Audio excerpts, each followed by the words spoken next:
దేవునికి కన్నీళ్లు కానీ, చెమట కానీ, ప్రయాసం కానీ, పాదధూళి కానీ దేవుడు వ్యర్థం చేయడు. యెహోవా నీవు చేసిన దానికి ప్రతిఫలం ఇచ్చును. ఇశ్రాయేలు దేవుడైన యెహోవా రెక్కల కింద సురక్షితంగా ఉండనట్లు నీవు వచ్చితివి. ఆయన నీకు సంపూర్ణమైన బహుమానం. సోమవారం అబద్ధం చెప్పొద్దండి. బైబిల్లో ఈ బహుమానాలు అక్కడ ప్రస్తావించబడ్డాయి.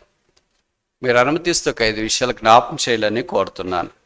మొదటిది, ఆదికాండం 15వ అధ్యాయం 1వ వచనం. Genesis chapter 15:1. ఇవి జరిగిన తర్వాత యెహోవా వాక్యము అబ్రామునకు దర్శనమందు వచ్చి, అబ్రామా భయపడకుము, నేను నీకు ఎడమును, నీ బహుమానం అత్యధికం. I am the shield, the exceedingly great reward. నేనే నీ బహుమానం అనే దేవుడు అబ్రహామునకు ప్రత్యక్షమైనట్లు వాక్యలు మనం చూస్తాం. ఇవి జరిగిన తర్వాత ఏవి? 14వ అధ్యాయంలో సంగతులు. ఇప్పుడు నేను ఇవన్నీ వివరాలలోనికి వెళ్ళట్లేదు, కానీ మీకు తెలుసు. లోతును చెరపట్టిన వారిని అబ్రహాము తన ఇంట పుట్టి అలవర్చబడిన 318 మంది దాసులను తీసుకొని వారు వెంటబడి తరిమి లోతును బయటికి తీసుకొని వచ్చినాడు. అబ్రహాము ఆ యుద్ధం చేసిన తర్వాత ఆయనకి ఏమనిపించిందంటే, బాగానే చేసిన ఇప్పటిదాకా, కానీ మళ్ళీ వాళ్ళు రివర్స్ అయిపోతే, శత్రువులు తిరిగి వస్తే ఏం చేయాలా అని భయంతో ఉన్నాడు. ఇవి జరిగిన తర్వాత ఆ భయం వచ్చింది. అప్పుడు దేవుడు అబ్రహామునకు ప్రత్యక్షమై, నేను కొన్ని ప్రశ్నలు అడుగుతా, మీరు నేరుగా సూటిగా జవాబు చెప్తుండాలి, సరేనా? అబ్రహాముకు దేవుడు ఎన్నిసార్లు ప్రత్యక్షమయ్యాడు? ఇస్సాకుకు దేవుడు ఎన్నిసార్లు ప్రత్యక్షమయ్యాడు? యాకోబుకి దేవుడు ఎన్నిసార్లు ప్రత్యక్షమయ్యాడు? మోషేకి దేవుడు ఎన్నిసార్లు ప్రత్యక్షమయ్యాడు? అవన్నీ వద్దులే, మన సంగతి చూస్తాం. మనకి ఎన్నిసార్లు ప్రత్యక్షమయ్యాడు?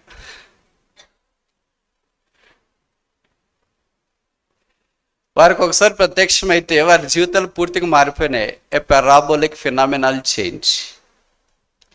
దేవుడు ఒకసారి ఒక మనిషిని దర్శిస్తే, ఒక మనుషుడు దేవుని దర్శిస్తే ఇంతకుముందు ఉన్నట్లు ఉండడు, మన మాదిరే ఉండడు, సేమ్ టు సేమ్ ఉండరు.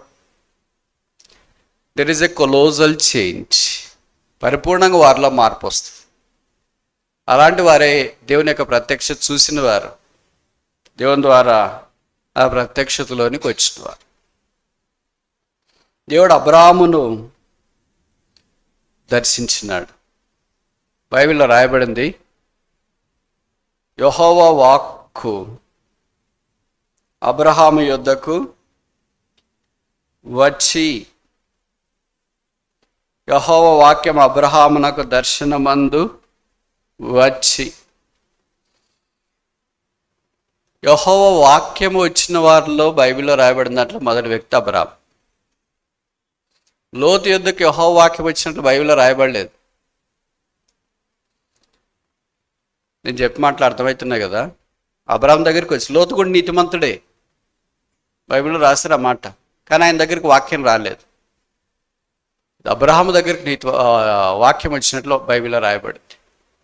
ఎందుకు అబ్రహాం దగ్గరికి వాక్యం వచ్చింది, లోతు దగ్గరికి ఎందుకు రాలేదు? ఇప్పుడు ప్రశ్న ఏంటంటే, ఈ ఇద్దరిలో మనం ఏ టైప్? అబ్రహాం టైపా, లోతు టైపా? జవాబు మీరు చెప్తారా, నేను చెప్పాలా? వాక్యము వచ్చిన లేదా వాక్యము పొందిన అబ్రహాం టైపా, వాక్యము రాని వాక్యము తెలియని లోతు టైపా? సోమవారం అబద్ధం చెప్పొద్దండి.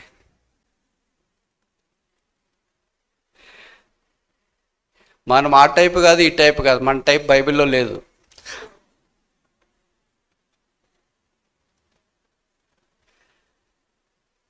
అంటే దాదాపు 50% మంది ఇలాగే ఉంటారు, లోతు వలె. 50% మంది అబ్రహాం వలె ఉంటారు. ఇది మనకు జ్ఞాపకం చేయబడదు. తెలుగులో ఒక సామెత ఉంది, నీరు పల్లమెరుగు, నిజము దేవుడెరుగు అని. వాక్యము నీటికి పోల్చబడింది. నీటికి అంటే ఒక కాలువ వస్తుంది, ఒక నది వస్తుంది, ఇలాగ ప్రవహించని మనం కోర్స్ చేయాల్సిన పని లేదు దానికి. అదే దాని కోర్స్ తీసుకొని ప్రవహిస్తూ ఉంటుంది. తెలంగాణలో చాలా ప్రాంతాల్లో నీళ్ళు రాకపోవటానికి కారణం ఏంటి?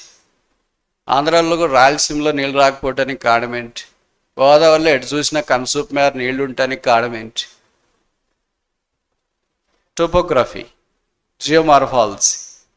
పల్ల ప్రాంతాలు కనుక నీళ్లు ప్రవహిస్తాయి. దానికి ఎవరు చెప్పలేదు ఇలాగెళ్ళు అని, దానికి ఎవరు చెప్పలేదు ఇలాగెళ్ళొద్దు అని. నీటి లక్షణం అది. దేవుని వాక్య లక్షణం కూడా అదే. మన హృదయాలు సమభూమి కలిగినవిగా ఉన్నప్పుడు దేవుని వాక్యం మన దగ్గరికి వస్తుంది.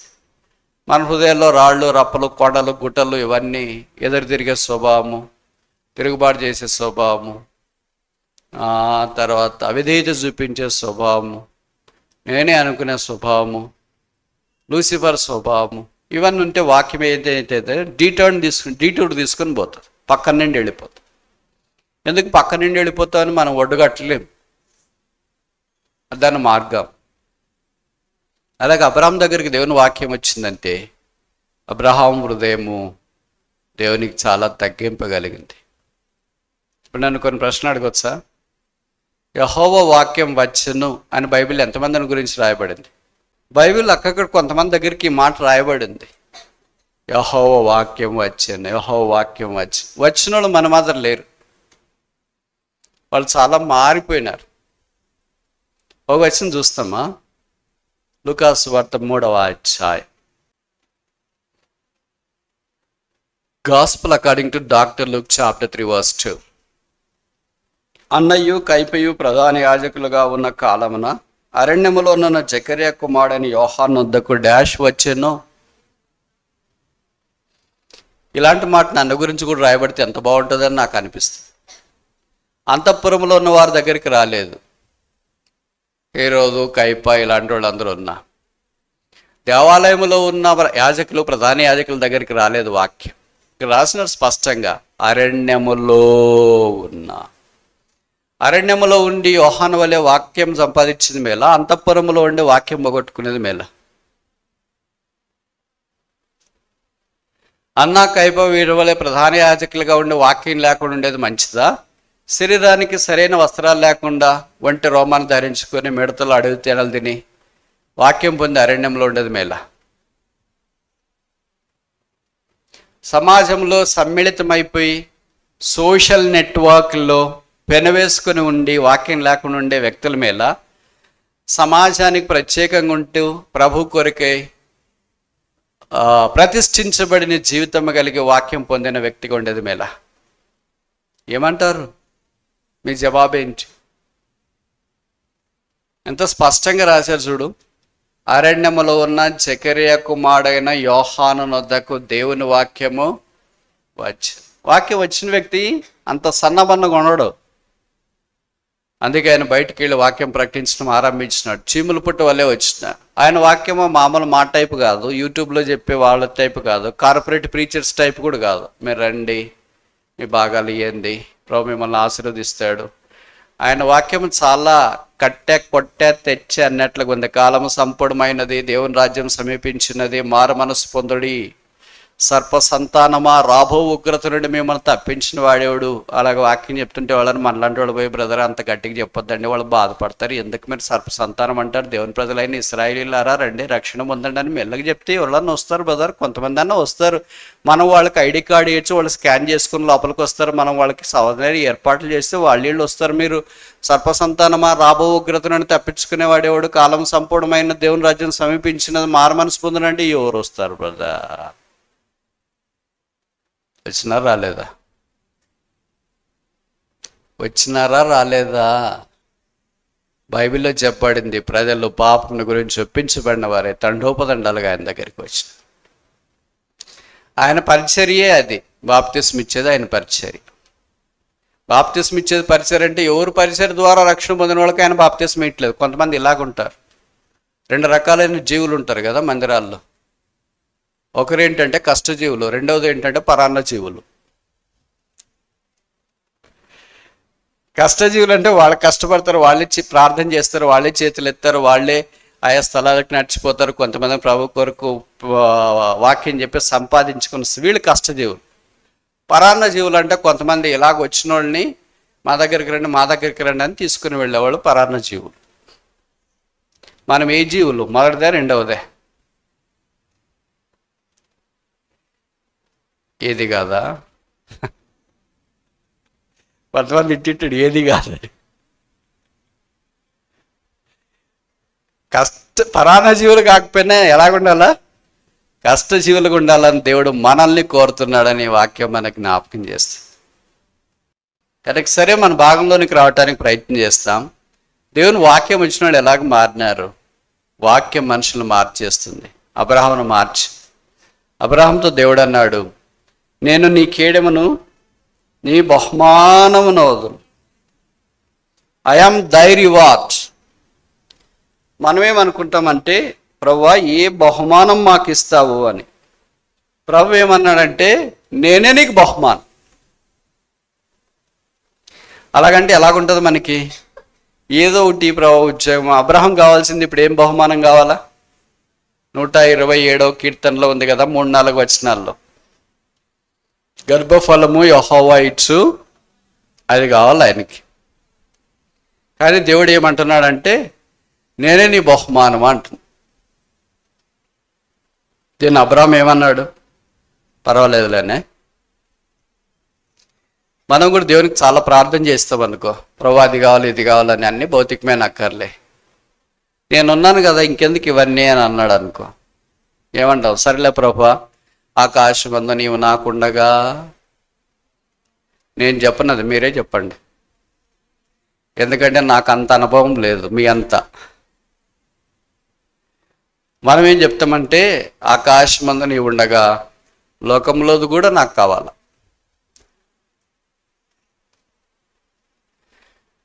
అబ్రహాం కావాల్సింది ఇప్పుడు కుమారుడు. దేవుడు ఏమన్నాడంటే, అబ్రహాం దగ్గరికి వచ్చి, అబ్రహాం దేవునితో అన్నాడు కదా, నాకు కుమారుడు కావాలి ప్రభు అంటే, దేవుడు అబ్రహాంతో అన్నాడు, నేను ఒక విషయం చెప్తా వింటావా? షాక్ అవుతావు నువ్వు. పర్లేదులే ప్రభా చెప్పు అంటే, నేనే నీ కడపను పుట్టాలనుకుంటున్నా. ఏమంటావు? ఏమంటావు? చెప్పరేంటి? షాక్ అవుతాడా లేదా? ఏమంటావు? నువ్వు వదిలే ప్రభా, కొడుకు రూపంలో వస్తే చాలు. లేదు, నేనే నీ కడపన పుట్టాలనుకుంటున్నాను. ఏమంటావో? ఇది వాస్తవము, అవాస్తవం కాదు. అంటే అబ్రహాంకి ఇది అంత త్వరగా అర్థం కాలేదు. I am the reward, exceeding great reward. నీ గొప్ప బహుమానం నేనే. ఎలాగ ప్రభా నువ్వు నాకు బహుమానం? నేను నీకు కుమారుడిస్తే బహుమానం, కానీ నేనే నీ కడుపును పుడితే నీకు గొప్ప బహుమానం. నీకు బహుమానం కావాలా? గొప్ప బహుమానం కావాలా? ఏం కావాలా? అబద్ధం చెప్పొద్దండి. మందిరంలో అబద్ధాలు చెప్తారు. ఏం కావాలంటాం మనము? కరెక్ట్గా చెప్పండి, నేను చెప్పనా? మొదటి బహుమానము, తర్వాత గొప్ప బహుమానం. మనం రెండు కావాలనుకుంటాము. అది వద్దు ఇది కావాలా అనుకోము. వాటిని మానక వీటిని చేయడి అన్నట్లుగా అంటాం. ఇప్పుడు నేనే నీ కడుపును పుడతానని దేవుడు చెప్పట్లో ఉద్దేశం ఏంటంటే, దేవుడు ఎప్పుడు 4 డైమెన్షనల్ పిక్చర్. మనం ఎప్పుడు ఎన్ని డైమెన్షనల్? 2 డైమెన్షనల్. 2 డైమెన్షనల్ అంటే వెనక్కి చూస్తాము, ప్రస్తుత కాలానికి చూస్తాం. మనకు 3D పిక్చర్ లేదంటే ముందు మనకు కనపడదు, భవిష్యత్తు మనకు కనిపించదు. దేవుడికి వెనక కనిపిస్తుంది అంటే పాస్ట్, గతకాలం కనిపిస్తుంది, ప్రజెంట్ కనిపిస్తుంది, భవిష్యత్ కనిపిస్తుంది, నిత్యత్వం కూడా కనిపిస్తుంది. కనుక God has a 4 dimensional picture. మనల గురించి 4Dలో దేవుడు చూస్తుంటాడు. మనము దేవుడిని 2Dలో చూస్తుంటాం. ఎంత కాంట్రా ఉంది కదా ఇది. అందుకే దేవుడు మనల్ని చూసినట్లు మనం దేవుని చూడలేకపోతున్నాం. This a brand variation. మనం వెనక చూస్తాము, జరిగినాయో జరగలేదు అనుకుంటాం. ప్రస్తుతం చూస్తాము, జరుగుతుంది జరగదు అనుకుంటాం. భవిష్యత్తు మాత్రం ఇంకేమో దేవుడు ఎట్టు పెడితే అటు కానిలే అని అనుకుంటాం. నేనే నీ కడుపును పుడతానంటే అబ్రహాం నమ్మలేకపోయాడు. నేనే నీ గొప్ప బహుమానం అంటే అబ్రహాం నమ్మలేకపోయాడు. తర్వాత కింద వచనాల్లో చూస్తే, అబ్రహాము దేవుణ్ణి నమ్మెను, అది అతనికి ఇది. This is his junction where he has to trust God or he has to deny God. దేవుని నన్ను నమ్మాలా, దేవుని నమ్ముకోకుండా ఉండాలా? ఇక్కడ సంగతి ఏంటంటే, అబ్రహాము దేవుని నమ్మాను అంటే, నేనే నీ కడుపును పుడతానంటే నీ కుమారుడు ఇస్సాకు వస్తాడు, ఇస్సాకులో నుండి యాకోబు వస్తాడు, యాకోబులో నుండి యూదా వస్తాడు, యూదాలో నుండి దావీదు వస్తాడు, దావీదులో నుండి లోకరక్షకుడు వస్తాడు. ఇప్పుడు దేవుడు చెప్పిన మాట ఇది వాస్తవమా కాదా? అంటే ఇప్పుడు నీ నడములో ఎవరున్నారంటే నేనే ఉన్నా.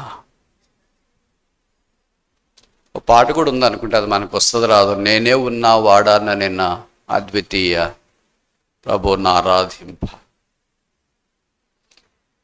ఇది వాస్తవం అని చెప్పడానికి మీరు కొత్త నిబంధన తెచ్చిన వెంటనే మొదటి పుస్తకం మొదటి అధ్యాయం మొదటి వచనం ఏం రాశారు? అబ్రహాము కుమారుడైన దావీదు కుమారుడైన యేసుక్రీస్తు వంశవాళి. ఇప్పుడు ఎక్కడి నుండి వచ్చినాడు దేవుడు? అబ్రహాములో నుండి వచ్చినాడు. కనుక అబ్రహామా, నేను నీకు గొప్ప బహుమానం ఇస్తా. దేవుడు మన దగ్గరికి కూడా అలాగే వచ్చి చెప్తుంటాడు, నేనే నీ కడుపును పుడతా, ఎస్ఆర్ నో అని.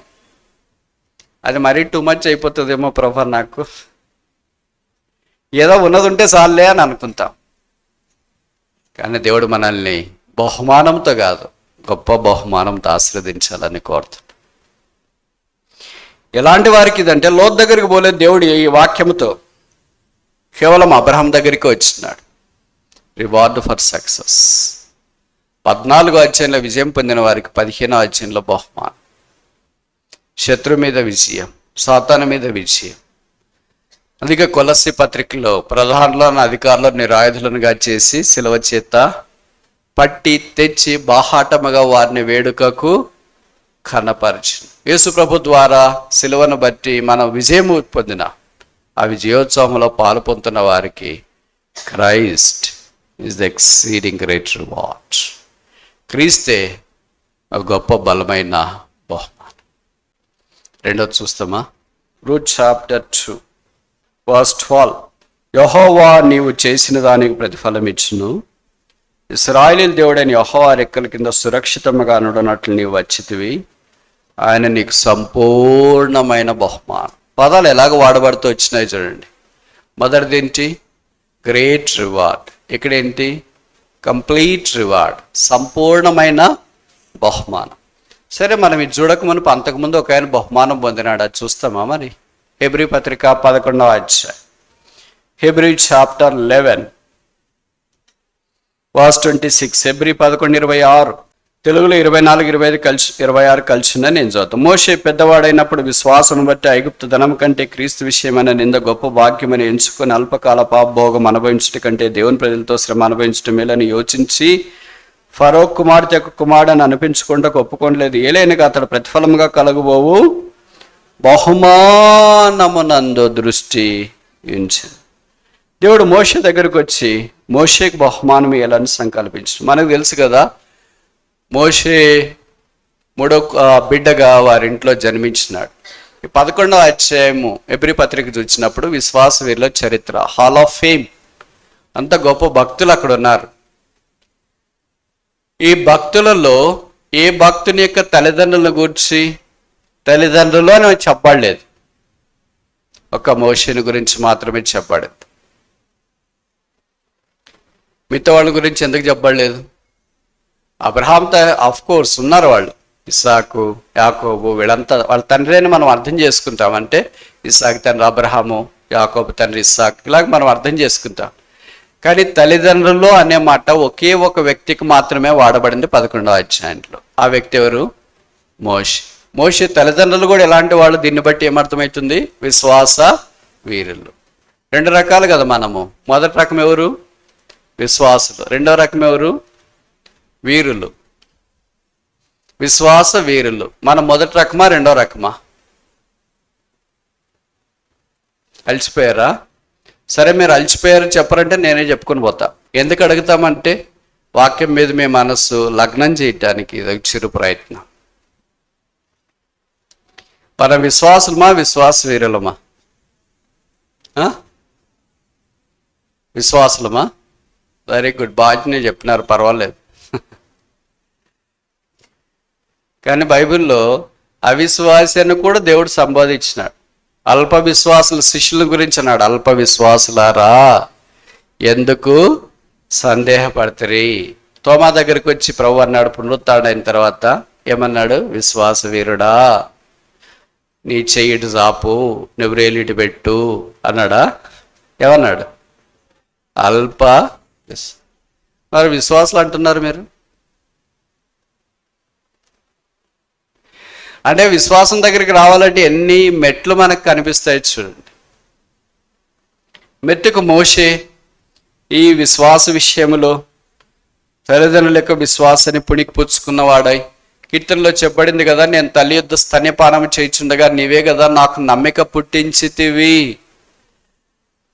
మోషే తల్లిదండ్రులు మూడవ కాన్పు కొరకు వెళ్ళేది చాలా రిస్క్తో కూడింది. ఎందుకంటే పుట్టిన తర్వాత 9 నెలలు గర్భము మోసి బయటికి తీసుకుని వచ్చిన తర్వాత ఆ పిల్లని బతికినిస్తారు ఐగుప్తీయులని నమ్మకం లేదు. అప్పుడు ఏ తల్లిదండ్రులకైనా ఏమనిపిస్తుంది అంటే, ఇంత కష్టపడి 9 నెలలు మనం భద్రపరిచి గర్భంలో బయటకు వచ్చిన తర్వాత ఫరో యొక్క ఖడ్గానికి ఎందుకు ఆహుతి కావాలా, అదేదో మనం మూడో ఇష్యూని గురించి ఆలోచించకుండా ప్లాన్ చేసుకోకుండా ఉంటే మంచిది కదా అని అనుకుంటారేమో. ఒకవేళ అదే జరిగింది అనుకో, ఏమైంటావు? అమ్రాము యాకోబేదులు మూడో ఇష్యూకి వెళ్లకుండా ఉంటే ఏమైంటది? The world would have missed one of the tallest towering leader in the history of Israel. ఇశ్రాయేలీయుల యొక్క చరిత్రలో ఇలాంటి గొప్ప నాయకుడిని ప్రపంచం కోల్పోయిండేదేమో. So one couple, if they have faith, they can bring such a towering tall leader. ఒక దంపతులకు విశ్వాసం ఉంటే వారు తీసుకుని వచ్చే బిడ్డ ద్వారా ప్రపంచానికి ఆశీర్వాదం కలిగించేవారుగా మార్చబడగలరు. It's possible with a couple. అందుకని వారు రిస్క్ తీసుకున్నారు. Where there is risk there is reward, where there is no risk no reward. చాలా మంది మనం రిస్క్ తీసుకోవటానికి ఇష్టపడము, అయినా మనకు రివార్డ్ కావాలనుకుంటాము. Where there is no risk there is no reward. మన వ్యక్తిగత కుటుంబ సంఘ జీవితాలు, ఉద్యోగమైన, బాధ్యతలైన, పనులైనా ఎక్కడైనా రిస్క్ ఫ్యాక్టర్ అనేది ఇన్వాల్వ్ అవుతుంది. మనం తీసుకునే డెసిషన్లో రిస్క్ ఫ్యాక్టర్ 0 ఉంటే, 0 ఉంటే రివార్డు కూడా దాదాపు 0నే ఉంటుంది. నేను చెప్పే మాటలు మీకు అర్థమవుతున్నాయా? మోషే తల్లిదండ్రులు రిస్క్ తీసుకున్నారు, పర్వాలేదులే, విశ్వాసం ఉంచినారు, విశ్వాస వీరులు కనుక మూడో ఇష్యూకి వెళ్ళారు. దేవుడు వారి గర్భాన్ని ఆశీర్వదించినాడు. మోషేని వారు భూమి మీదకి తీసుకొని వచ్చినారు. పేరు వాళ్ళు మోషేకి పెట్టలేదు, ఎందుకంటే ఎక్కడో కొంత దోబూసులాడుతుంది అవిశ్వాసం అనేది. బహుశా పేరు పెట్టినామనుకో, పిల్లోని చంపేశారనుకో, ఐగుప్తీయులు వచ్చి ఇంక పేరు పెడితే పిల్లోని చంపేస్తే ఇంకేమన్నా ఉందో, అది అసలు మనం భరించలేమని పేరు పెట్టుకోకుండా 3 నెలలు అలాగే కాలం చేస్తూ వచ్చినారు. తర్వాత ఇంకా వాళ్ళు దాచలేకపోయినారు, అంతదాకా వాళ్ళు దాచేవాళ్ళు. ఈ కథ అంతా మీకు బాగా తెలుసు కదా, తెలుసా తెలీదా? Very good. అయినా మళ్ళీ నేను ఒకసారి చెప్తా. మోషే పుట్టిన దినాల్లో మగపిల్లవాడు పుట్టిన ఇశ్రాయేలీల ఇంటికి వచ్చి మగపిల్లవాడు ఉన్నాడా లేదో తెలుసుకొని చంపేసేది ఆనవాయితీ అప్పుడు ఐగుప్తీయులకి. అందుకని ఉన్నాడా లేదో ఎలాగ తెలుస్తుంది? నేను ఒకసారి క్రిస్మస్ దినాల్లో, డిసెంబర్ దినాల్లో ప్రీ క్రిస్మస్ అకేషన్స్ ఉంటాయి కదా, దాంట్లో వాక్యం చెప్పడానికి ఒక అక్క నన్ను తీసుకెళ్ళింది. ఎక్కడికి తీసుకెళ్ళిందంటే మెటర్నిటీ హాస్పిటల్కి తీసుకెళ్ళింది, స్త్రీల హాస్పిటల్కి తీసుకెళ్ళింది. ఎందుకక్క పోయి ఇట్లాంటి దగ్గరికి తెచ్చినావు అంటే, ఇక్కడ చాలామంది ఉన్నారు కదా, మీరు వాక్యం చెప్పాలా అన్నారు. సరే, మీటింగ్ ఏర్పాటు చేసిన దగ్గరికి వెళ్ళాలంటే ఇలాంటి ఒక పెద్ద హాల్ నుండి వెళ్ళాలి. 2 హాల్స్ ఉంటాయి, పోస్ట్ డెలివరీ, ప్రీ డెలివరీ అని. అంటే డెలివరీ అయిన వాళ్ళ వార్డు ఒకటి ఉంటుంది, డెలివరీ కాని వార్డు ఒకటి ఉంటుంది. కాను పైన వాళ్ళు వార్డు నుండి తీసుకుని వెళుతుంది. ఒక తల్లి పక్కన బిడ్డలు ఉన్నారు, చాలా ప్రశాంతంగా ఉంది. వీళ్ళేనో వాక్యం ముగించుకొని అంతా వస్తూ ఉంటే, ఇప్పుడు ఈ హాల్లోనంత ప్రశాంతత వెళ్ళేటప్పుడు ఉన్న ప్రశాంతత లేదు, ఇప్పుడు అంతా పిల్లలు ఏడుస్తున్నారు. సరే, నేను బయటకు వచ్చిన తర్వాత నాకు అనుమానాలు ఎక్కువ కదా, అడిగాను ఎందుకక్క వెళ్ళేటప్పుడు చాలా ప్రశాంతంగా ఉంది, వార్డు వచ్చేటప్పుడు పిల్లలందరూ ఏడుస్తున్నారంటే అక్క చెప్పింది, పిల్లలకు ఒక బలహీనత ఉంటుంది బ్రదర్, ఒకడు ఏడుస్తే అందరూ ఏడుస్తారు, వాళ్ళకి ఏదో జరిగినట్లు ఫీల్ అయిపోతారు. మా పక్కన వాడికి ఏదో జరిగిపోయిందని ఒకళ్ళు ఏడుస్తూ ఉంటే పక్కన ఇంకా అలాగే చైన్ మాదిరి మిగతా వాళ్ళు కూడా ఏడుస్తారు. అందుకని ఎవరో ఒకళ్ళు స్టార్ట్ చేస్తారు, ఆకలేసు నిద్ర లేకుండా ఎవరో ఒకళ్ళు స్టార్ట్ చేస్తే మిగతా వాళ్ళంతా ఏడుస్తుంటారు. ఇదే ఐగుప్తీయుల్లో నుండి వచ్చిన కాన్సెప్ట్. ఐగుప్తీయులు కూడా ఏం చేసేవాళ్ళంటే, వాళ్ళు ఒక మగపిల్లోని, ఒక తోపుడు బండి ఉంటుంది కదా మనకు, ఉదయం కూరగాయలు పండ్లు అవి ఇవి అమ్ముతుంటారు, అలాంటి తోపుడు బండిలో కూర్చోబెట్టుకొని 3 నెలలు 6 నెలలు ఉన్న పిల్లవాడిని అని గిచ్చుతావని ఏడిపిస్తా వీధులు ఎమ్మడి వస్తారు.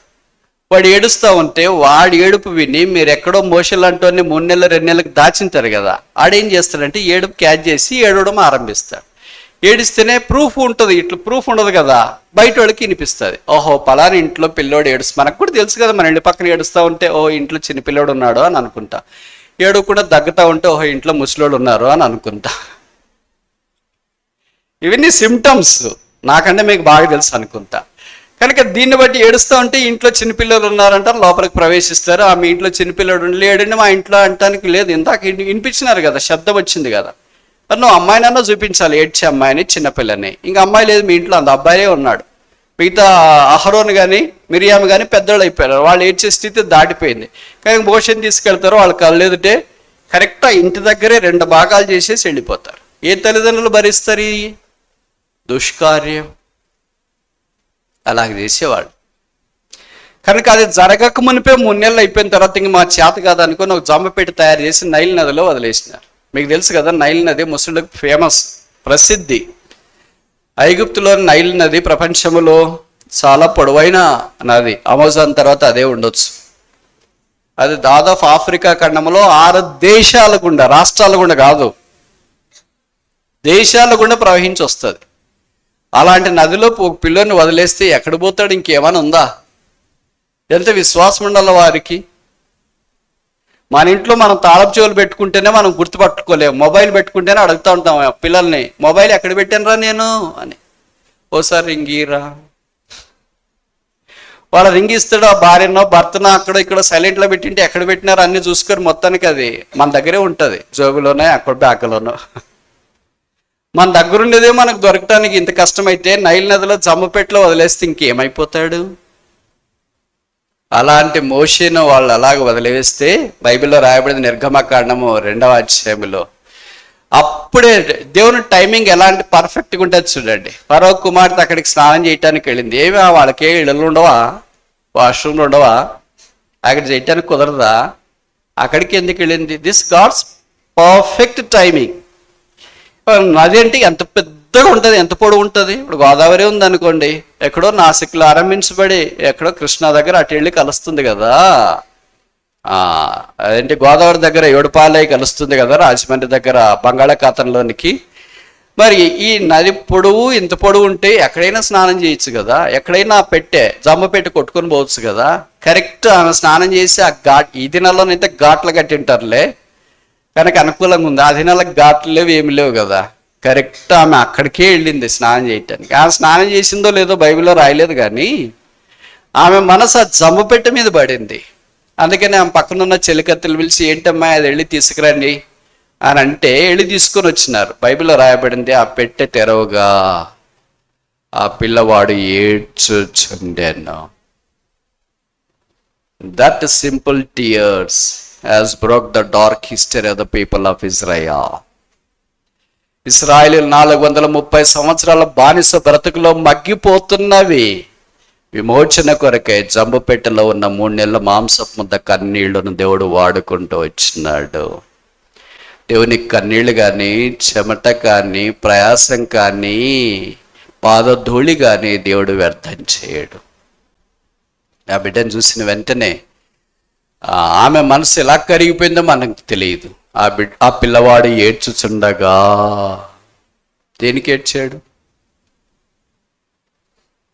మనము దేనికి ఏడుస్తాం?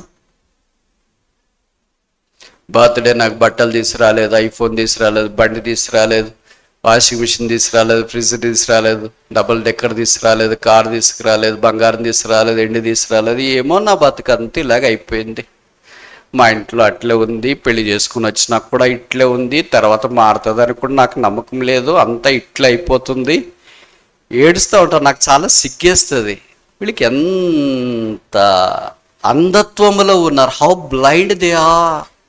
దేనికి ఏడ్చాలో దానికి ఏడవట్లేదు, దేనికి నవ్వాలో దానికి నవ్వట్లేదు, దేనికి నవ్వాలో దానికి ఏడుస్తున్నారు, దేనికి ఏడ్చాలో దానికి నవ్వుతున్నారు. ఇప్పుడు మోషే లాంటి పరిస్థితి మనకుంటే మనం ఏం చేస్తాం? గుండెకి చచ్చింటాం. అసలు నీళ్లు, సముద్రము లేదా నది అంటేనే మనకు ఒకలాంటి ఫోబియా ఉంటుంది. దాంట్లో ముసళ్ళు ఇంక తిరుగుతూ ఉంటే మన పక్కన అంటే ఇంక ఎలాగుంటుంది చూడండి. ఆ పిల్లవాడు ఏడ్చుచుండగా, ఎందుకు ఏడ్చుంటాడని మీరు అనుకుంటారు? మీరు రకరకాలుగా అనుకోవచ్చు, నేను వాటి గురించి చెప్తా. బహుశా తల్లిపాలు అవసరమై ఆకలేసి ఏడ్చున్నాడని అనుకోవచ్చు. నిద్ర వస్తుంది కనుక నన్ను ఒయ్యల్లో వేసి ఊపి నిద్రవచ్చేవారు లేరని ఏడ్చుతారని అనుకోవచ్చు. నేను అలాగ అనుకోను. 430 సంవత్సరాల బానిస బ్రతుకులో ఉన్న ఇశ్రాయేలును విడిపించే నాయకుడు లేడా? చీకటిలో మగ్గిపోతున్న ఇశ్రాయేలు బంధకాల్లో నుండి బయటికి తీసుకుని వచ్చే నాయకుడు లేడా? ఇశ్రాయేలు తలరాత మార్చే నాయకుడు లేడా? ఇశ్రాయేలుకు విమోచన తీసుకుని వచ్చేవాడు లేడా? ఆయన బహుశా మోషే ఏడ్చినాడేమో. దేవుడు మోషే కన్నీరును, మోషే హృదయాన్ని చూచినాడు. That leader is nobody but you. ఆ నాయకుడు ఎవరో కాదు, ఆ నాయకుడు నీవే. దేవుడు మోషేని సిద్ధపరిచినాడు. ఇప్పుడు మిగతా స్టోరీ అంతా నేను కథ చెప్పను. 40 ఏళ్ళు అంతఃపురంలో ఉండి బైబిల్లో రాయబడింది, Moses was in expert in all the wisdom of Egypt. ఐగుప్తు సకల విద్యలలో మోషే 35 మార్కులు పాస్ కాదు, ఎక్స్పర్ట్. అంటే software expert, hardware expert, life science expert, physics expert, maths expert, fine arts expert. మీరు ఏమనుకుంటారు? విద్యా యుద్ధంలో expert. Name it any Egyptian education is just not average student, is exceptional student. మంది ఎలాగుంటుందంటే ఇంగ్లీష్ వస్తే తెలుగు రాదు, తెలుగు వస్తే ఇంగ్లీష్ రాదు, ఈ రెండు వస్తే గ్రూప్స్ రావు, గ్రూప్స్ వస్తే లాంగ్వేజ్లు రావు, లాంగ్వేజ్ వస్తే మ్యాథ్స్ రాదు, మ్యాథ్స్ వస్తే ఫిజిక్స్ రాదు, ఫిజిక్స్ వస్తే లైఫ్ సైన్స్ రాదు, ఇవన్నీ వస్తే కెమిస్ట్రీ రాదు. ఏం చేస్తాం బ్రదర్? ఫెయిల్ అయిపోయాము. మన కథేం ఇట్లుంది, మోషే కథేం బైబిల్ అలాగ రాయబడి. మోషే మన మాదిరి సాదాసీద మనిషి కూడా కాదు. బైబిల్లో రాయబడింది దివ్య సుందరుడు. సాధారణంగా అందం ఉంటే చదువు రాదంటారు, చదువు ఉంటే అందం రాదంటారు. ఈ రెండు కల్మినేషనే, కాంబినేషనే, కంగ్లామరేషనే మోషేలో ఉంది. నేను చూస్తుంటా కదా, టీచింగ్ ఫీల్డ్లో ఉన్న చాలా ఏళ్ళ నుండి తెలివైనోనికి కొద్దిగా ఓవర్ యాక్షన్ ఎక్కువ ఉంటుంది. వాడు ఇక్కడ మేము చెప్పకముందే కింద నుండి అరుస్తూ ఉంటాడు. a+b² ఈజ్ ఈక్వల్ టు అని చెప్పకమునిపో వాడు చెప్పేస్తాను, a² + b² అని వాడు చెప్పేస్తాడు. రై ఆపు అన్నా మనకు అప్పటికి ఆపుతాడు. మళ్ళీ ఇంకోసారి మనం ఇంకేదో a-b² ఈజ్ ఈక్వల్ అంటే మళ్ళీ వాడు స్టార్ట్ చేస్తూనే ఉంటాడు. ఇంకా అందరూ వన్ వైపు చుట్టూ. నేను ఇప్పుడు ఒక విషయం చెప్పనా, మీరు కొంతమంది టీచర్లు ఉంటారేమో కదా, ఎవరు లేరా? మీ క్లాస్లో ఇంటెలిజెంట్ స్టూడెంట్ అంటే ఇష్టమా, ఒబీడియంట్ స్టూడెంట్ అంటే ఇష్టం? అబద్ధాలు చెప్పొద్దండి. ఈ రెండు కలిసి ఉండవు. తెలివైనోడికి విధేయత ఉండదు, విధేయతున్నోడికి తెలివి ఉండదు. కానీ ఒక టీచర్గా నేను చెప్తా, విధేయత కలిగిన స్టూడెంట్ అంటేనే ఇష్టం. వాడు యావరేజే, వానికి ఏం అంత రావు. కానీ వాడు వచ్చి సార్ అది సార్ ఇది సార్ అన్నా, మనం తిట్టినా ఏంట్రా నువ్వు ఇది కూడా నేర్చుకోలేదు, ఇది కూడా రాదా అన్న కూడా వాడు ఎట్టే నిలబడతాడు. అదే తెలివైనవాడు అనుకో, అసలు మన దగ్గరికి వస్తే కదా వాడు. So God is not on the lookout for intelligent smart people. God is on the lookout for a submissive, obedient people to carry out his mission. Moses has both intelligence and submission. అందుకే motion గురించి రాయబడింది, and above all on the top he has handsomeness. ఇంత అందంగా దివ్య సుందరుడు, ఐగుప్తు విద్యల్లో ప్రావీణ్యత కలిగిన వాడు, తర్వాత దీనుడైన వాడు. ఎంత దీనుడంటే వాళ్ళ అమ్మగారు నాన్నగారు అక్కగారు చెప్పింది కాదు, దీనత్వాన్ని గురించి ప్రభువే చెప్పాడు. మోషే భూమి మీద అందరిలో ఏ సాత్వికుడు? అడ్జెక్టివ్ వాడాడు అక్కడ, విశేషణం వాడాడు. జస్ట్ సాత్వికుడు కాదు, మిక్కిలి సాత్వికుడు. God was after him. దేవుడు ఆయన వెంటపడ్డాడు. God will be after such people. ఎవరైతే మిక్కిలి సాత్వికులు ఉంటారో వాళ్ళు వెంట పడతారు. వాళ్ళు ఏం చేస్తారంటే, ప్రభు మా వెంట పడొద్దు, మాకే మస్తు ఫెయిల్యూర్స్ ఉన్నాయి, నాకే నోరు సరిగ్గా తిరగదు, మాట్లాడేది రాదు, కావాలంటే మా అన్నగారిని తీసుకో, బాగా మాట్లాడతాడు మాటకారి, మా అక్కని కూడా తీసుకో, బాగా మాటలు. అస్సలు ఎట్లా అనుకో, ఏంటది ఈ మధ్యలో వచ్చింది జీచాట ఏంటి చాట్ ఏదన్నా వచ్చింది, అట్లా మాట్లాడుతుంది. ఏం కావాలంటే చెప్పేస్తుంది, ఆమెను కావాలంటే తీసుకో. ప్రభు అన్నాడు, I'm not really interested in either Aaron or Miriam, I'm interested in you. ఎందుకు ప్రభు? నా చదువును బట్టే, అందాన్ని బట్టే కాదు, సాత్వికమును బట్టి. ఆ సాత్వికము బైబిల్లో రాయబడింది కదా, సాత్వికం మనిషిని గొప్ప చేస్తుంది. దీనత్వము చేత దేవుడు మనల్ని ఆశీర్వదించాలని కోరుతున్నాడు. సరే, మన భాగంలోకి వస్తే, మోషే ఇలా గొప్పవాడైన తర్వాత దేవుడు ఆయన పిలిచినాడు, పిలుపుకు లోబడినాడు, అంతఃపురములో నుండి బయటికి పారిపోయినాడు అరణ్యములోనికి. Can anybody flew from palace to the barren land? అరణ్యములో నుండి అంతఃపురంలోనికి ఎవరైనా పారిపోతారా? మామూలుగా ఎట్లా పారిపోతాం? అరణ్యంలో నుండి అంతఃపురంలోనికి పారిపోతాం. మోషే అంతఃపురంలో నుండి అరణ్యంలోనికి పారిపోయాడు. ఆపోజిట్. దేవుడు కొంతమందిని కొన్ని రకాలుగా పిలుస్తాడు. దేవుడు అబ్రహామును బంధువులను విడిచి రమ్మన్నాడు, మోషేనైతే నీ బంధువుల దగ్గరికి వెళ్ళమన్నాడు. How God is calling you and I? Abraham వల్లే దేవుడు మనల్ని పిలుస్తున్నాడా? Leave your country, leave your kindred, leave all your people and come to me, నా దగ్గర అనే అబ్రహాముని అన్నాడు. మోషేనైతే నీ రాజ్యము, నీ అధికారం ఐగుప్తు అంతా విడిచి దేవుని ప్రజల దగ్గరికి వెళ్ళు. పోనీ వాళ్ళేమైనా అమెరికాలో ఉన్నారా?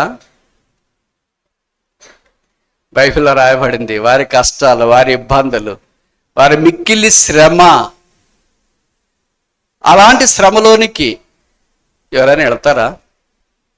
అందులో చదువుకున్నోడు, అందమైన వాడు, దీన మనస్సు కలిగిన వాడు ఎవరి దగ్గరికి వెళ్ళాలా? ఇంకా చదువుకున్నోళ్ళు, ఇంకా అందమైన వాళ్ళు, ఇంకా దీన మనస్సు కలిగిన వాళ్ళు, ఇంకా ఎక్స్పర్ట్స్ అయితే వెళ్ళొచ్చు. కానీ వాళ్ళని గురించి బైబిల్ ఏం రాయబడిందంటే, ఇశ్రాయేలీలు మెడవంచని వాళ్ళు, తిరుగుబాటు చేసేవాళ్ళు, సడక్కునే వాళ్ళు, ఇలాంటి వాళ్ళ దగ్గరికి ఈ మనిషి ఎలాగ వెళ్ళాలా? How can there be a symphony? వీళ్ళ మధ్యలో ఎలాగ ఫ్రీక్వెన్సీ కుదురుతుంది, ఎలాగ మ్యాచ్ అవుతుంది, మిస్ మ్యాచ్ అవుతుంది కదా. కానీ మోషే వెళ్ళాడు. బైబిల్లో రాయబడింది, గొప్ప బహుమానము పొందుట కొరకాయ మోషే వెళ్ళాడు. మోషే బహుమానం పొందినాడు. మత్తయి 17వ అధ్యాయంలో చూస్తే, రూపాంతర కొండ మీద మోషే, ఏలియాలు యేసు ప్రభుతో పాటు కనిపించినాడు. పేతురు వాళ్ళు గుర్తుపట్టినాడు. పేతురు ఇలాగన్నాడు, ప్రభువా మనం ఇక్కడే ఉండట మంచిది, మేము మోషేని చూడలేదు, ఇప్పుడు చూస్తున్నాం, ఏలియాని కూడా చూడలేదు, ఇప్పుడు చూస్తున్నాం, కనుక మీతో వాళ్ళతో ఇక్కడే ఉంటే చాలా మంచిది. మన కళ్ళు ఆ వైపు చూస్తున్నాయి, దేవుని వైపు, దేవుని బహుమానం వైపు చూస్తాయా? మన శ్రమలు, మన బాధలు, మన ఇబ్బందులు, మన పోరాటాలు, మన రోగాలు, మన కృంగుదల, మన భర్త, మన భార్య, మన పిల్లలు, ఇదే యాస, ప్రయాస. దేవుని కొరకైన బహుమానం కొరకు చూస్తే ఎంత బాగుంటుంది. సాతానుడు ఆ బహుమానమును గురించి మనం ఆలోచిస్తామని అవి ఆలోచించుకుంటే ఇవన్నీ తీసుకొని పెడతాడు. మనం ఈ వలయంలో నుండి బయటికి రాలేం. మనం ప్రభువు వల్లే కళ్ళు కనిపించేటట్లుంటే, అంటే అద్దాలు పెట్టుకుంటే దగ్గర కనపడు, దూరం కనిపిస్తాయి. మనం పెట్టుకునే అద్దాలు ఏంటంటే కళ్ళద్దాలు. గోదావరి వాళ్ళు అంటే కళ్ళజోడు అంటారు. వాళ్ళకి అన్నీ జోడులే, కాళ్ళజోడు, కళ్ళజోడు. ఈ అద్దాలతో దగ్గరున్నవే కనిపిస్తాయి, అస్వదృష్టి. దూరం ఉండేది కనపడదు. మనకు అస్వదృష్టే, దూరదృష్టే? ఏ దృష్టి లేదు కదా. దృష్టి లేని వాళ్ళు కూడా కొంతమంది బైబిల్లో ఉన్నారు. అందుకే ప్రభు అంటాను, నీవు చూపు పొందగోరుచున్నావా? Do you want sight? Sight లేదనుకుంటేనే కదా సైట్ కావాలనుకునేది, దృష్టి కావాలనుకునేది. అందుకే బైబిల్లో ఒక ఆయన భక్తుడు చాలా, నీ ఎంత భయభక్తులు నిలుపునట్లు నాకు ఏక దృష్టి. మనకు అస్వదృష్టి, దూరదృష్టి కాదు. ఏ దృష్టి కావాలా? ఏ దృష్టి ఉంది మరి? ఆత్మీయమైన నేత్రాలతో ఆ బహుమానం చూసినప్పుడు మోషే వలె పరిగెత్తడానికి అవకాశం.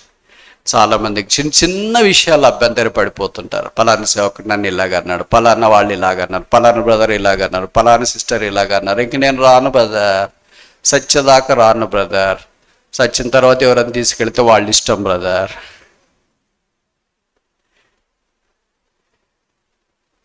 లోకంలో ఒక సామెత ఉంది, don't take any decision in halt, HALT అంటే తెలుసు కదా మీకు. H అంటే don't take any decision when you are hungry. ఆకలితో ఉన్నప్పుడు ఉద్రేకంతో తీర్మానం చేసుకోవద్దు, ఇంక ఇంట్లో ఉండను, అన్నం తినను, అది ఇది. ఆకలి అయిపోయిన తర్వాత తెలుస్తుంది నీకు ఒరిజినల్ స్టేజ్. H తర్వాత ఏమొచ్చింది? Don't take any decision when you are angry.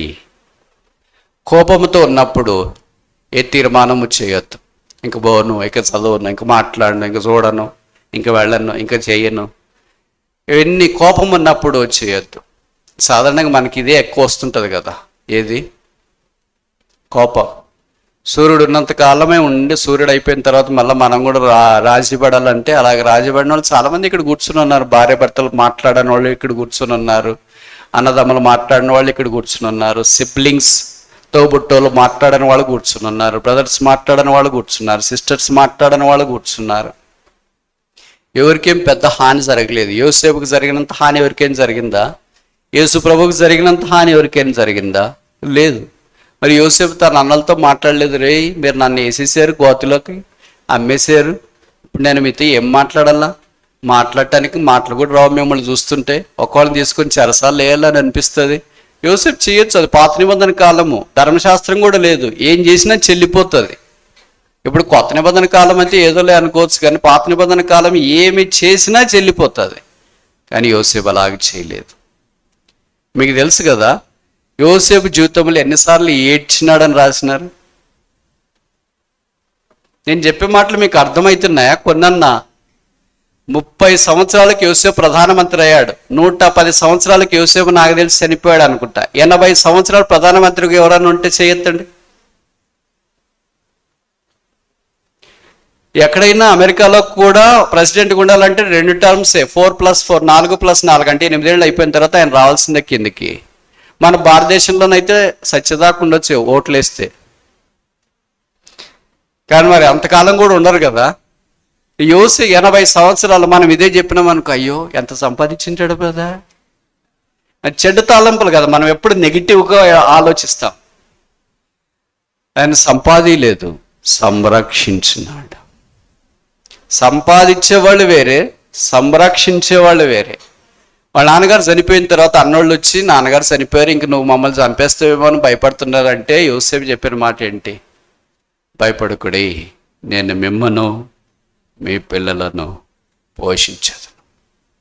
I fear God, నేను దేవునికి భయపడేవాడిని. హృదయపు లోపల నుండి బయటికి వస్తుంది.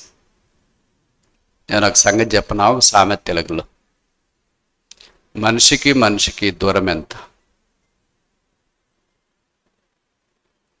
నేను చెప్పే తెలుగు మీలో కొంతమందికి అర్థం కాదు. తెలుగు ఇట్లు కూడా మాట్లాడవచ్చు అని అనుకుంటారు, మాట్లాడవచ్చు. మనిషికి మనిషికి దూరం ఎంత? మనిషికి మనిషికి సరిపోతే వారి మధ్యలో ఉన్న దూరం అణువంత. మనిషికి మనిషికి సరిపోకపోతే వారి మధ్యలో ఉన్న దూరం ఆకాశం అంతా. ఇప్పుడు మనకు అణవంత దూరంలో ఉన్నామా? ఆకాశం అంత దూరంలో ఉన్నాం. పక్కన పక్కనే కూర్చుని ఉంటారు. భార్య భర్తలు ఒకే బండి మీదే పోతారు, పొరపాటును కూడా నోరుపి మాట్లాడుకోరు. ఇంట్లో కూడా బయటకు టీ తాగేటప్పుడు పక్కనే కూర్చుని ఉంటారు, ఎవరి ఫోన్లో వాళ్ళు బిజీ, మాట్లాడుకోరు. బ్రదర్స్ సిస్టర్స్ పక్కన పక్కన అలాగే ఉంటారు, మాట్లాడుకోరు. ఎందుకని? మనిషికి మనిషికి ఆకాశం అంత దూరం, మనసులు కలవడం లేదు. మనిషికి మనిషికి మనుషులు కలిస్తే ఆకాశం కూడా అణువంత అవుతుంది. భౌతికమైన సామెతే ఇలాగుంటే యేసుప్రభు శిలువ రక్తం ద్వారా ఇంకెలాగుండాలి? సరే, మన పాయింట్ దగ్గరికి వస్తాం. మర్చిపోతున్నాను అనుకోవద్దండి, అవధానం మాదిరిది. ఎక్కడ తిరిగినా ఇక్కడికే వస్తాం, భూమి గుండ్రంగా ఉందని. యోసేపు ఎన్నిసార్లు ఏడ్చాడు? 30 ఏళ్ల నుండి 110 సంవత్సరాల్లోగా, అంటే దాదాపు 80 సంవత్సరాల్లోగా ప్రధానమంత్రిగా ఉన్నప్పుడు ఏడుస్తాడా ఏడవడా? 2 సార్లు. Very good, thank you for your guess, but it is incorrect. మనకు చాలా ఆశ్చర్యం వేసి తెలుసు. ఇవన్నీ నేను ఎందుకు అడుగుతానంటే, వారి జీవితాలు ఎంత ఆధ్యాత్మికంగా అప్పుడే మనసాక్షికంలోనే, ధర్మశాస్త్రం కూడా లేదు, ఇంకా కొత్త నిబంధన అసలే లేదు. ఆ దినాల్లోనే వాళ్ళు అంత ఉన్నతమైన శిఖరాల మీదకి ఎక్కారు. అందుకే దావీదు అన్నాడు కదా, lead me to the rock that is higher than I. నేను ఎక్కలేనంత ఎత్తైన కొండ మీదకి నన్ను ఎక్కించము.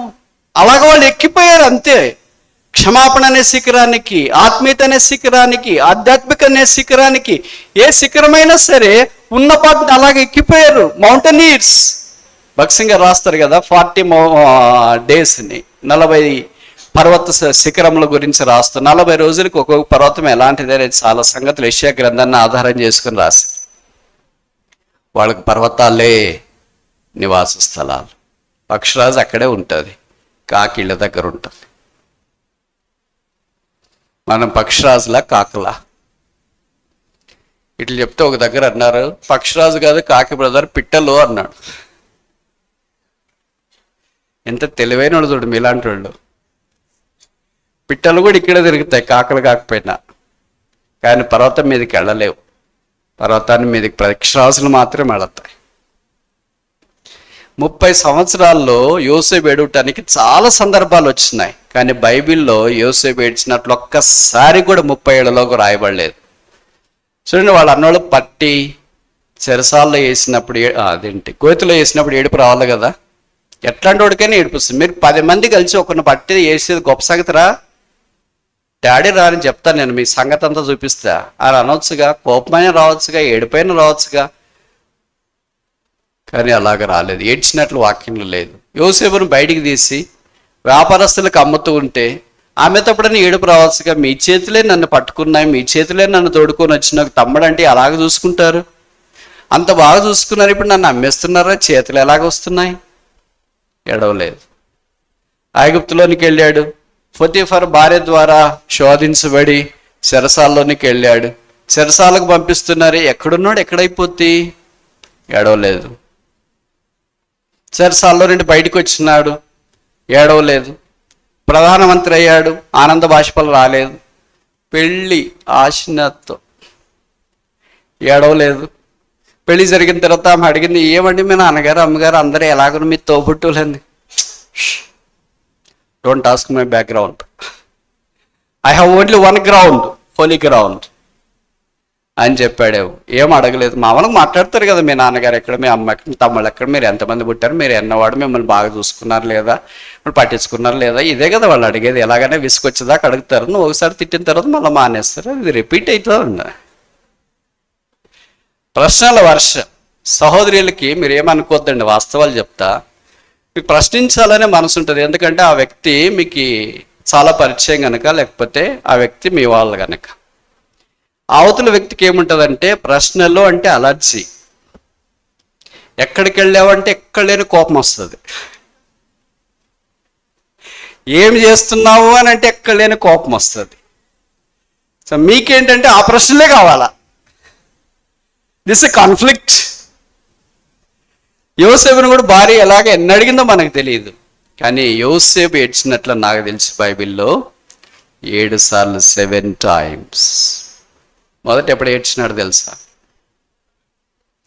తన అన్నలు వచ్చిన తర్వాత వారందరూ యోసేపుకి ఏమనుకున్నారంటే, ఐగుప్తీయుడు కదా, మనకేం మన భాష రాదు అని వాళ్ళ భాష వాళ్ళు మాట్లాడుకుంటున్నారు. వాళ్ళ భాష వాళ్ళు మాట్లాడుకుంటే యోసేపుకి ఆ భాష కూడా అర్థమవుతుంది, ఎందుకంటే అక్కడి నుండే వచ్చినాడు కదా. వీళ్ళంతా మాట్లాడుకున్న తర్వాత ఐ యామ్ జోసెఫ్, ఆ యోసేపును నేనే. ఇప్పుడు బైబిల్లో రాయబడింది, యోసేపు తన సహోదరులను చూచి ఏడ్చాను. That was his first weeping. మనకు అలాగే ఏడుపులు వస్తాయండి. మామూలుగా మనం ఏడ్చింటే 30 ఏళ్ళకు ముందు ఏడ్చింటాం.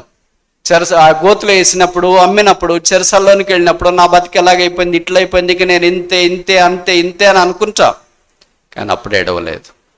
మనకు సహోదరులు చూసి ఏడుపు వస్తుందా? పగొస్తుంది. వాళ్ళు చేసిన మంచి కార్యాలు గుర్తొస్తాయా? ప్రభు చేసిన మంచి కార్యాలు గుర్తొస్తాయి. ఎవరికి వస్తుందండి ఏడుపు? యోసేపు లాంటి వాడికి తప్ప. ఇప్పుడు మీలో కొంతమంది అనొచ్చు, ఏంట్రా అమ్మాయి మాదిరి ఏడుస్తున్నావు ఏంటి? అందరి చేత కాదండి ఏడుపు అంటే. మీకు తెలుసు కదా, మీ ఇంట్లో వాళ్ళు ఏడుస్తారు లేదు మీకు తెలుసు. యోసేపు లాంటి దైవికమైన హృదయం కలిగిన వాళ్ళు మాత్రమే ఏడవగలరు. యేసు కన్నీళ్లు విడిచాను. యోసేపు 7 సార్లు ఏడ్చినట్లు వాక్యంలో ఉంది. 7 సార్లు కూడా దైవికమైన కారణాలను బట్టి ఏడ్చినాడు. మన సంగతి ఏంటి? స్థలం మారినంత మాత్రాన దాని శక్తి మారదు. ఇంకోసారి చెప్పనా? స్థలం మారినంత మాత్రాన శక్తి మారదు. యోసేపు నాన్న దగ్గర ఉన్నప్పుడు ఏ శక్తో? యెహోవా యోసేపునకు తోడై ఉండెను. ఆయన్నే తీసుకొని వచ్చి రోడ్డు మీద పడేసినప్పుడు యెహోవా యోసేపునకు తోడై ఉండెను. గోతులు వేసినప్పుడు యెహోవా యోసేపునకు తోడై ఉండెను. నాన్న దగ్గర ఉన్నప్పుడు ఏ శక్తో? అన్నోళ్ళకి భోజనం తెచ్చినప్పుడు ఏ శక్తో? గోతులు వేసినప్పుడు ఏ శక్తో? పిలిస్తే వ్యాపారస్తులకు అమ్మి వేసినప్పుడు ఏ శక్తో? 44 ఇంట్లో ఉన్నప్పుడు ఏ శక్తో? చెరసాల్లో ఉన్నప్పుడు ఏ శక్తో? ప్రధానమంత్రి ఉన్నప్పుడు ఏ శక్తో? వాళ్ళ నాన్న సహోదరులను అంగీకరించినప్పుడు ఏ శక్తో? వాళ్ళ నాన్నగారు చనిపోయినప్పుడు సంతాపడి ఏడ్చినప్పుడు ఏ శక్తో? ఈ 70 మంది వచ్చిన తర్వాత వారి పిల్లలు పెద్దగా వారందరినీ పోషించినప్పుడు ఏ శక్తో? ఆయన చివరికి చనిపోయేదాకా ఆ శక్తి ఉంది. ఇంకోసారి చెప్పనా? సింహం ఉంది అనుకోండి, దాని స్థలం మారితే దాని శక్తి ఏం మారదు. అది అడవిలో ఉంటే అడవికి రాసు, ఊర్లోకి వచ్చినా ఊర్లో రాసు, ఇంట్లోకి వచ్చినా ఇంట్లో రాసు, గుహలో ఉన్న గుహకు రాసు, దాన్ని బోన్లో పెట్టినా బోనుకు రాసు, ఆ చెట్టు ఎక్కినా చెట్టు మీద రాసు. అడవిలో ఉంటేనే దీన్ని సింహం అంటారు, బోన్లో ఉంటే పిల్లి అంటారా? అడవిలో ఉంటే సింహం అంటారు, ఇంటికి వస్తే ఎలకంటారా? అడవిలో ఉన్న సింహమే, ఇంట్లో ఉన్న సింహమే, నీటిలో ఉన్న సింహమే, చెట్టెక్కిన సింహమే, గుహలో ఉన్న సింహమే. దాని ప్లేసులు మారుతున్నాయి, బట్ పవర్ మారలేదు. అలాగే చివరికి అది బంధకాల్లో ఉన్నా సరే, మేము సింహాన్ని బంధించినాం అంటారు కానీ కుక్కను బంధించినాం, ఎలకను బంధించినాం, పిల్లిని బంధించినాం అనలేదు. అది అరణ్యంలో ఉన్నప్పుడు రాసే, గుహలో ఉన్నా రాసే, బంధకంలో ఉన్న రాసే, తర్వాత పంజరంలో ఉన్నా లేకపోతే ఆ కేజులో ఉన్నా కూడా అదే రాసు. యేసుక్రీస్తు ప్రభువారు యూదా గోత్రపు సింహము. పశువుల తొట్టిలో పుట్టినప్పుడు రాసే, 2 సంవత్సరాలకి ఇంట్లో ఉన్నప్పుడు రాసే, వడ్రంగి పని చేస్తున్నప్పుడు రాసే, కొండ మీద ప్రసంగం చేస్తున్నప్పుడు రాసే, ధోనిలో ప్రయాణం చేస్తున్నప్పుడు రాసే, అమరామని నిద్రిస్తున్నప్పుడు రాసే, సముద్రం మీద నడుస్తున్నప్పుడు రాసే, 5 రొట్టెలు 2 చేపలు పంచిపెట్టినప్పుడు రాసే, కుష్ఠరోగిని ముట్టినప్పుడు రాసే, పాపం చేత పట్టబడిన స్త్రీని క్షమించినప్పుడు రాసే, ప్రార్థన కొరకే గెత్సేమనే తోటలోనికి వెళ్ళినప్పుడు రాసే, చెమట రక్త బిందువులు గారినప్పుడు కూడా రాసే, గబ్బాతా దగ్గర నిలబడి పిలాతు మీద ఎదుటి నిలబడినప్పుడు కూడా రాసే, శిలువ మీదకి వెళ్ళినా రాసే, శిలువ మీద నుండి దించినా రాసే, సమాధిలో ఉంచినా రాసే, సమాధిలో నుండి లేచినా రాసే. రాజులకు రాజు పరలోకములో ఆసీనుడై ఉన్నాడు. సింహం సింగిల్గా వస్తుంది. ఆయనే యూదా గోత్రపు సింహం. సింహానికి ఎలాంటి పిల్లలు పుట్టాలా? సింహ పిల్లలే పుట్టాలా? యేసుప్రభు పిల్లలమని చెప్పుకునే మనం కూడా మన స్థానాలు మారవచ్చు, పరిస్థితులు మారవచ్చు, ప్రతికూలమైన పరిస్థితులు రావచ్చు, విధానాలు మారవచ్చు. ప్రభు మారడు. పరిస్థితులను బట్టి అయ్యో నా జీవితం ఇలాగైపోయింది, ఏం కావు, ఏమి కాదు. సింహం ఎక్కడున్నా సింహమే, యోసేపు ఎక్కడున్నా యోసేపే, ఏసు ఎక్కడున్నా ఏసే. ఇది నాన్న విశ్వాసి, నువ్వెక్కడున్నా కూడా నువ్వు విశ్వాసి. నీతిమంతుడా నువ్వెక్కడున్నా నీతిమంతుడే. దేవుని బిడ్డ నువ్వెక్కడున్నా దేవుని బిడ్డవే. సాప్ మీద కూర్చున్నా దేవుని బిడ్డవే, కారులో కూర్చున్నా దేవుని బిడ్డవే, విమానంలో కూర్చున్నా దేవుని బిడ్డవే, మేఘం మీద వెళుతున్నా దేవుని బిడ్డవే, సింహాసనం మీద కూర్చున్నా దేవుని బిడ్డవే. బైబిల్లో రాయబడింది, ఇతడును అబ్రహాము కుమారుడు. ముగించక మునుపు యేసుని ఇంకా అంగీకరించకుండా ఉంటే మరలా జ్ఞాపకం చేస్తున్నా, యేసు ప్రభువును అంగీకరించు. ఆయన నీ రక్షకుడు. నీ పాపాల కొరికి భూమి మీదకి దిగి వచ్చినాడు, మానవుడయ్యాడు, పాపము లేనివాడిగా జన్మించినాడు, జీవించినాడు, పాపముగా చేయబట్టానికి శిలువ మీదకి వెళ్ళాడు. తల మీద ముళ్ళ కిరీటం, ముఖం మీద ఉమ్మి, చేతుల్లో మేకులు, దేహమంతా కోడా దెబ్బలు, పక్కల్లో బల్లె పోటు, రక్తమే కార్చి చనిపోయి సమాధి చేయబడి తిరిగి లేపబడి పరలోక స్థలంలో మహామోహన్ యొక్క కుడిపార్శ్వమున ఆసనుడైనాడు. బైబిల్ సెలవిస్తుంది, యేసు రక్తం ప్రతి పాపము నుండి మనల్ని కడిగి పవిత్రులుగా చేయను. యేసునందు విశ్వాసం ఉంచకుండా కాలక్షేపం చేయొద్దు. పర్వాలేదులే అని అనుకోవద్దు. మరణం ఏ సమయంలోనైనా సంప్రాప్తం కావచ్చు. మరణానికి పక్షపాతం లేదు. ఇంతకు మంది దినాల్లో అనుకునే వాళ్ళం చావంటే పెద్ద వయసు తర్వాత వస్తుందని. కొంతమంది పాడుతూ అలాగే కూలి చనిపోయారు. కొంతమంది నడుస్తూ అలా కూలి చనిపోయారు. కొంతమంది డ్రైవ్ చేస్తూ అలాగే వాళ్ళు ఆగిపోయి చనిపోయారు. కొంతమంది గ్రౌండ్లో ఆడుతూ అలాగే చనిపోయారు. కుర్రోళ్ళు, యవనస్తులు, బాగా బలశాలు జిమ్ చేస్తూ కొంతమంది చనిపోయారు. కొంతమంది సైకిల్ దొక్కుతూ చనిపోయారు. ఇవన్నీ చూస్తున్నప్పుడు యేసుని అంగీకరించకుండా నీవు ఈ లోకాన్ని విడిచిపెడితే పాతాళం, నరకం నీ కొరకు కాచుకొని ఉంది. యేసునందు విశ్వాసం ఉంచుము, అప్పుడు నీవు మార్చబడతావు. నువ్వు ఎలాంటి వాడవైనా సరే లోకం నిన్ను రకరకాల పేర్లతో పిలుస్తుంది. నువ్వు స్కూల్కి వెళ్తే నిన్ను విద్యార్థి అంటారు. నువ్వు బ్యాంక్కి వెళ్తే నిన్ను వినియోగదారుడు అని అంటారు. నువ్వు హాస్పిటల్కి వెళ్తే రోగి అంటారు. నువ్వు జైలుకి వెళితే ఖైదీ అని అంటారు. నువ్వు సమాజంలో ఉంటే ఒక పౌరుడు అంటారు. నువ్వు సాతాను దగ్గరికి వస్తే నిన్ను పాపి అంటాడు. యేసు ప్రభు దగ్గరికి వస్తే నా కుమార్తె అంట. ఎంత తేడా ఉంది.